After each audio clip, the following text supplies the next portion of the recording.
Si tu suis un peu la bourse, cette nouvelle n'a pas dû passer inaperçue pour toi, surtout si tu possèdes dans ton portefeuille l'entreprise King Dividend 3M qui a lourdement chuté en bourse aujourd'hui suite à de mauvais résultats et à l'annonce de la suppression de 2500 emplois. C'est quelque chose qui a quand même un impact du fait qu'on risque d'avoir une récession, on risque d'avoir une anticipation de moins de ventes. Donc ils préfèrent anticiper ça et couper 2500 emplois. Donc le cours de l'action, lui, a totalement chuté. Aujourd'hui, on a perdu quasiment 5% suite à cette annonce. Et donc, on arrive au point de se demander, est-ce que 3M représente une belle opportunité d'achat? Est-ce que c'est le moment? Et on va essayer d'y répondre. Donc, pour ça, on va aller dans 3 parties. La première, on va analyser ensemble le graphique assez rapidement. Ensuite, on va aller regarder ce que 3M a dans le ventre. Donc, on va aller voir les comptes de résultats. On terminera avec une évaluation de l'entreprise avec 4 modèles différents pour voir quelle est la valeur intrinsèque de 3M et on pourra voir comme ça si ça représente une bonne opportunité, si l'entreprise est sous-évaluée ou si elle est surévaluée. Alors reste bien attentif jusqu'à la fin de la vidéo pour ne pas risquer ton argent bêtement sur cette entreprise sans savoir ce qu'il en est. Alors quand on regarde le graphique de 3M en monthly d'abord, on peut voir qu'on a connu une très belle croissance jusqu'à 2018 et que depuis 2018 on a quand même un prix qui a du mal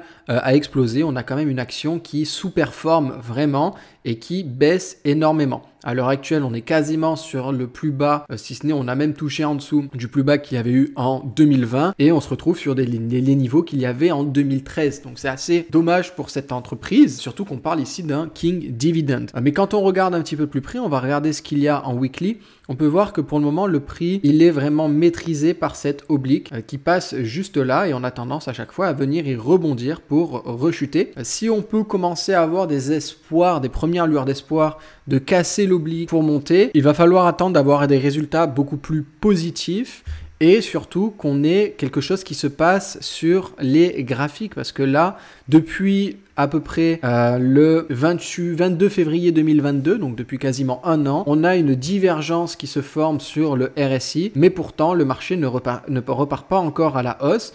Combien de temps va durer cette divergence? On ne sait pas.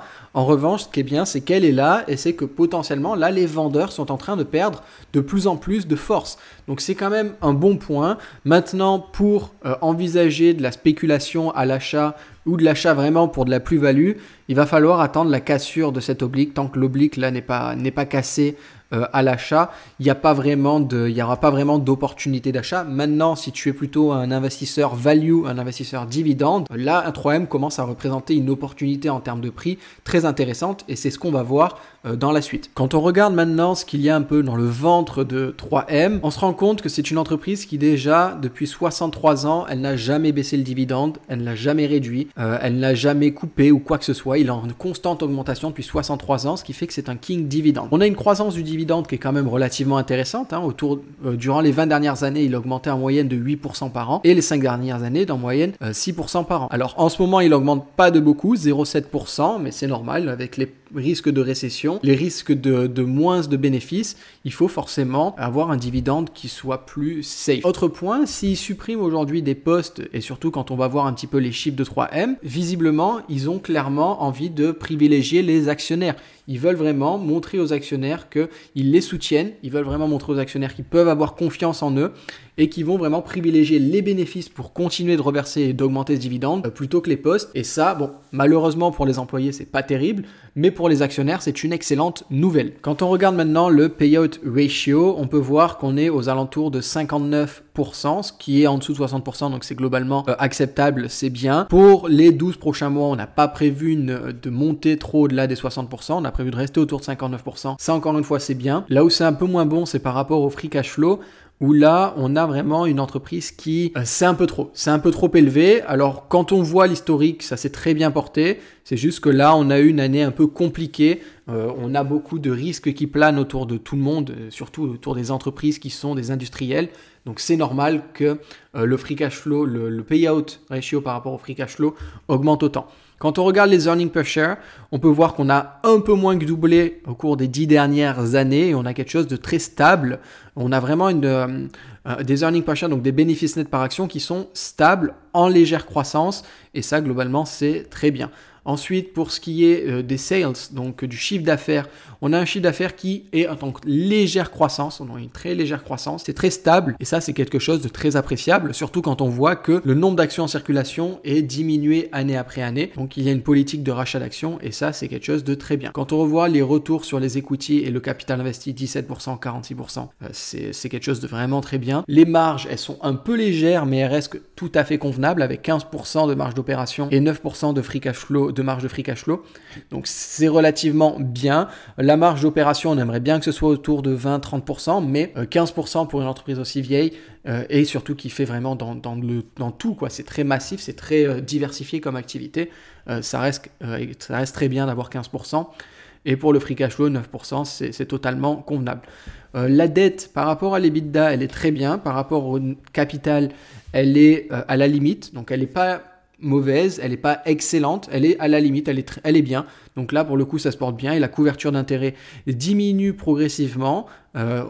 Mais on reste sur une entreprise qui continue à avoir de quoi payer sa dette. Alors maintenant, parlons un petit peu de la valeur intrinsèque de 3M et voir à quel prix ça deviendra intéressant d'acheter cette entreprise et si elle est sous-évaluée ou pas. On va se baser sur 4 modèles, le modèle de Graham, le modèle du discounted cash flow, multiples et du dividende. En se basant sur le modèle de Graham avec la formule bien évidemment revisitée parce que la formule de base n'est pas adaptée aux normes comptables actuelles, eh bien en imaginant une croissance de à peu près 1% au cours des 5-10 prochaines années. Donc c'est une croissance très faible, c'est pas une entreprise qui a forte croissance, c'est une croissance très légère.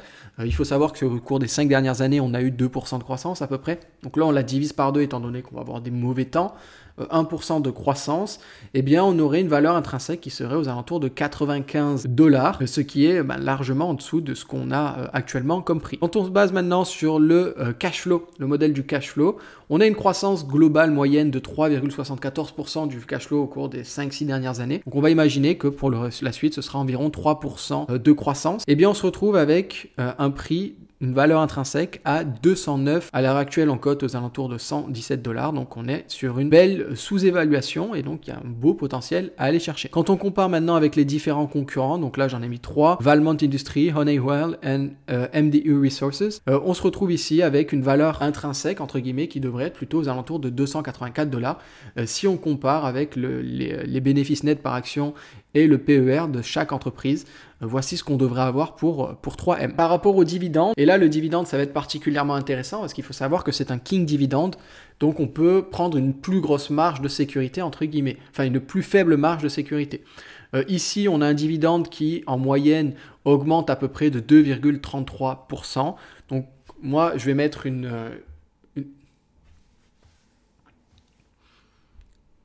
Moi, je vais anticiper à peu près une croissance de 2%. Alors, on va avoir une faible croissance, je pense, pendant encore 1 ou 2 années. Mais ensuite, on va remonter sérieusement et on risque de passer à 5-6%. Donc, pour le moment, on va laisser à 2%, parce que je pense que ce sera une bonne moyenne. On aurait un prix de l'action qui serait plutôt à $121. Alors, étant donné que c'est un king dividende, on pourrait très bien le monter parce que le fait que ce soit un king dividende, l'entreprise va vouloir garder ce statut et va vraiment vouloir continuer d'augmenter ce dividende. Donc là, c'est quand même un bon gage de sûreté. On pourrait évaluer l'entreprise par rapport au dividende un peu plus. Si on fait maintenant une moyenne des 4 modèles d'évaluation, on tombe sur un prix à 177 de valeur intrinsèque, sachant que le prix actuel est autour de $117, ce qui fait qu'on est largement sous-évalué actuellement et qu'on a une potentielle belle opportunité qui se présente devant 3M. Alors ça ne veut pas dire qu'il faut acheter, ça veut simplement dire que ce qu'avec 3M a dans le ventre, potentiellement le marché devrait corriger, repartir à la hausse. Ce que je vous recommanderais éventuellement sur cette entreprise, ce serait d'entrer en DCA, tout simplement. N'essaie pas d'avoir le meilleur timing d'entrée, on ne sait pas jusqu'à quand, et on l'a vu sur le graphique, on ne sait pas jusqu'à quand ça va baisser. En revanche, on peut se dire qu'on va se rapprocher de la valeur intrinsèque, que le prix devra corriger pour revenir vers sa valeur intrinsèque. Donc entrer avec un DCA serait quelque chose d'assez intéressant, surtout si aujourd'hui tu veux du dividende, parce que 3M à l'heure actuelle c'est 5% de rendement du dividende, c'est quand même excellent, surtout pour un king dividende. et c'est une entreprise qui visiblement est sous-évaluée. D'ailleurs, si tu veux utiliser mon logiciel de valuation, le lien est dans la description de cette vidéo. C'est tout pour cette vidéo. Dis-moi en commentaire ce que tu penses de l'entreprise 3M. Est-ce que c'est une entreprise que tu veux dans ton portefeuille ou pas? Si cette vidéo t'a plu, pense à la liker et abonne-toi en activant la petite cloche pour ne rien rater des prochaines analyses. Et récupère également dans la description la liste des 50 entreprises qui reversent un dividende depuis plus de 20 ans, auxquelles j'ai ajouté une note de sûreté. Je te dis à très vite pour une prochaine vidéo. Ciao, ciao!